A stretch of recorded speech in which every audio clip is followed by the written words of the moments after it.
আজকে আঙ্গ মেহমান আইছিল হেতা করে ঘরে রাখি চলে গেছি মাইজ দিয়ে। আসসালামু আলাইকুম আনারা বেকে ভালো আছেন? আলহামদুলিল্লাহ আন্না বইন আসি বেলায় সকালবেলা আর বইনে সুটকি রাঁধছে আর কি। তো সুটকি খাই লইছি। আজ যে এত মানে ভারী কোনো নাস্তা, ভারী বলতে ভারী তো নাস্তা এমন হয় না, তারপরও মিষ্টি নাস্তাটা কম হয়, শুধু চাই মিষ্টি নাস্তা হয়। তো নাস্তা খাইছি, তারপরে পেয়ারা খাইছি আর বানাইনো বর্ণ করছি যে ফেয়ারা বানামো, তবে আলসি লাগে আর বানানি হয় না। তো যাই হোক হিয়ার সারাদিন আর আই যেহেতু অসুস্থ হয়ে গেছি রান্নাবান্না করি না। তার বইনে আজকে রান্নাবান্না করছিল মেহমান গাল্লা হিটালে, আসলে ভিডিওতে সব দেয়ানো হয় না, সব বলতে দেখানি হয় না। লাস্ট পর্যায়ে যেহেতু মাই দিয়ে অসুস্থ হয়ে গেছি চলে যেতে হইব মেহমান হালাই, কিছু করার নাই, আসলে অনেক বেশি অসুস্থ, এই কারণেই চলে গেছি এরগুনি।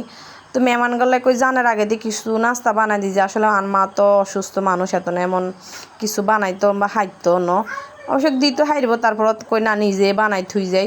আনমা কইতেছে বাবা কোনো নাস্তা বানা লাগতো না, ঘরে যা আছে রেডিমেড তাই দিমু। আমি না হতে দিনকের মেহমান না, আসলে হতে দিনকের মেহমান হইলো, তারপরে মনে হয় যে হাতে নাস্তা একটা নইলে আসলে ভালো লাগে না। তখন না কষ্ট হইলে একটু শ্যামারি ফিডা বানাই দিয়ে আর বইনি এনে আবার ঘরের ফল ফ্রুট যা আছে কাটি কুটি লইছে। সেদিকে আবার রান্না বাড়া কইছে আজকে আর রান্না বাড়া তো যাই না, আসলে বেশি অসুস্থ হয়ে গেছি। কোমরের সমস্যাটা মনে হয় অনেক বেশি বাড়ি গেছে, আসলে কয়েক মাস মাইজ দিতে জামু কই মানে আলসি করিয়া যাওয়া হয় না। তো কাকি অবশ্য আইছিল মেমন আর কাকিরে আইছিল আর কি। তো ওই কাকিগুলাই কই শ্যামারি হিডা বানাই লইম, তারপরে চাও বসাই দিছি, আরও ফিরেন আরও কিছু নাস্তা হইব। হেতা করে হালাইও যাইতে ইচ্ছে করে না, ইচ্ছে তবে কিন্তু আজকে যাইতাম না যদি অসুস্থ এইভাবে না হইতাম, বেশি অসুস্থ হওয়ার কারণেই চলে যেতে হইছে। তো হেতারা অবশ্য আমরা থাকলে হয়তো থাকলো, আমরা যেহেতু চলে গেছি, মা ছিল বাড়িতে, বইন ছোটো বইন ছিল, তো হেতারাও আর থাকতো না, হেতারা আঙ্গ করে দিয়ে বাড়ি যাবে, আমরা একটু তাড়াতাড়ি যেহেতু ডাক্তার দেখাইতে হইব তাড়াতাড়ি করে বাড়ি যেতে হইব। হেঁটে লয়ে হেতা করে মানে আসরের পরে তাড়াতাড়ি করি নাস্তা দিয়ে আমরা তাড়াতাড়ি করি বাড়ি গেছি। আর মাইজ দিত ধরেন যাই সিরিয়াল ধরা অনেক কষ্ট, তবে আল্লাহর রহমতে পরবর্তীতে কিন্তু এত বেশি সিরিয়াল ধরা লাগে না, অল্পতেই সারি গেছি যাইতে, তবে অনেক দেরি হয়ে গেছিলো এসি কথা। তো একের মশ ইচ্ছা করে কিছু শ্যামাই হিডা বানাই দিছি আর কি। আর কাছে আবার এই হিডাটা অবশ্য যেতে খাইতে পছন্দ করে, এই হিডাটা বিশেষ করে একটু ঝাল মিষ্টি হয়, তো খাইতেও ভালো লাগে। তবে যত বেশি ডিম দেয় তত ভালো হয়। তবে আজ তো অল্প করে বানাইছি, এগে ডিম দিছে 80 ডিম। তারপরে হেতা করে নাস্তা দিয়ে চলে গেছি এরগুন এবার ডাক্তারের কাছে।